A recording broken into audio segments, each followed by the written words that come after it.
In this video, I'll be discussing the grid settings in the Grid Maker application. The first setting is the image count per row. I already have another video that discusses this setting in depth by itself, so watch that video as well. I'll briefly discuss it here, but I do go into it more in depth in the other video. So what this is, if it's an auto, it's automatically going to decide the grid layout. So we've got 5 by 6, so 5 images per row, and 6 rows in this case. If I move the margins, we've now got a grid of 8 by 4. If I move them again, we've now got 10 by 3. So it's deciding the best layout based on how your margins are laid out within your page. Now, if I switch this to exact, then I can control the exact amount of images in each row. But you can see that leaves a lot more spacing now, because in order to get 12 images in a row, it has to scale them down quite a bit.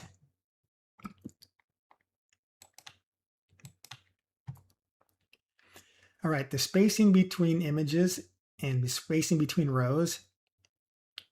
It's pretty easy to understand this concept, but there's a little more to it than just the spacing. So I'll try to explain this the best way I can. So I think the easiest way to do this would be just move these to 0. So now we are asking for 0 spacing between the images and 0 spacing between the rows. So the spacing between images is the spacing between the images left and right. The spacing between rows is the spacing between the rows top and bottom. So with these set to 0, there is no spacing between the images. So that works just fine. If we set this to 0.1, for example, we've got now 0.1 spacing between the images. And now we've got 1.1 between the rows. And you can see that the auto layout decided it was going to change the layout to what it thought was the best fit. But in any case, no matter what we set these to, now we've got 0.05 between the images, 0.1 between the rows. So whatever we set these to, it's going to obey that and do exactly what we ask. But here's the thing. So we've got page margins too, which is this green box. Our images are no longer aligned to the page margins in this case, because there is no math that works out right to get exactly 0 spacing between the images and for these to line up to all 4 margins at the same time. So for example, here's our 8 by 4 grid. If we move to a 7 by 5 grid, you see now we have 5 rows of images by 7 images, but it cannot make these images any larger so it meets the left and right margins, because there's no more room to expand this vertically, because now we have 5 rows of images, and so they have to scale down so those fit. If we go back up to 8 to 4, the opposite is true. We can't scale left and right anymore to make them bigger so the top and bottom fit, because there wouldn't be room for the images left to right. So I hope that makes sense. So then you have a decision to make.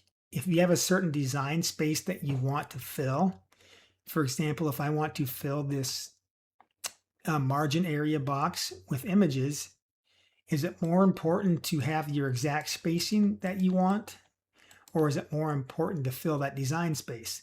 So if you click Fit to Page Margins, you see that it's going to now expand the margins between the rows in order to fill that space.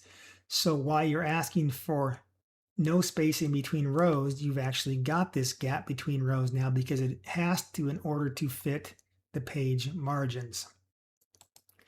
So that's your decision to make, whether you want to do that or not.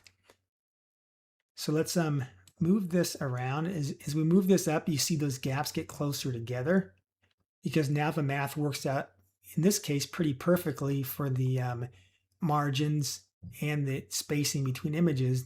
It all works out perfectly. But if we move this up more, now all of a sudden, now with 4 rows of images, it has to scale them down more because we have less vertical space. So you get gaps left and right. And at some point, it's going to flip and give you more gaps between the rows. So It's doing what it thinks is the best layout it can do in order to fit the page margins, and it tries to get both of these, but what's going to happen, it's going to use one or the other, and the other one is going to get space filled. Hope that makes sense. So it's going to work the same way if we have in, let's say, 0.05. Let's put in some actual gaps in here. So if we uncheck fit to page margins, let me reset this layout here. So let's just put in 0.05 inches.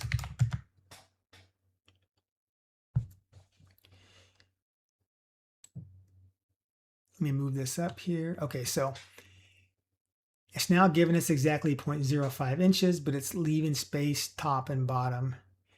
And if we change this layout, at some point it's going to flip, and now it's going to leave gaps left and right. Again, just it's doing what it thinks is the best layout. Now for the case of where you don't have the fit to page margins checked, you've also got a vertical alignment drop down. So that's for the cases where there's extra space top and bottom. You can choose whether to align that on the top and leave the gap on the bottom. You can align it on the bottom, leave the gap on the top, or you can just go to default, which is centered, which leaves it centered top to bottom. There is no left and right option because it's always going to center left or right regardless. So if we get this layout, there is no option to left or right align. It's just always going to center align. The other setting we have here is center bottom row. If that's unchecked, it's going to leave that row left aligned. If it's checked, it's going to leave it, it's going to center that bottom row. And the only caveat is if you have negative space, if the negative space is in the bottom row, it really can't center that bottom row. So it unchecks this. It may end up sort of centered depending on how you are, but it's usually, I take that back. It's going to be left aligned. So here the gap is here, and it's going to left align to the first available space. And that is because you really can't center a bottom row if you can't fill the whole bottom row because of the gap. So the last thing is this tapered top row. If you check this on, it's going to remove one image from the top row and redistribute it. So we end up with an extra image on the bottom here. And then it's going to center that top row. And with your tapering, it's always going to center the bottom row regardless, unless of course the negative space is down there, but there is no option to not center the bottom row if you're tapering the top row. It's just how the math has to work out. So taper -1 takes one image out of the top. Taper -2 takes two images out of the top, so you lose one full corner. But you can see now it's added one more to the bottom row, so the bottom row was filled. And you can, of course, change the number of images per row if you want to do something else and change it so now it sort of tapers top and bottom.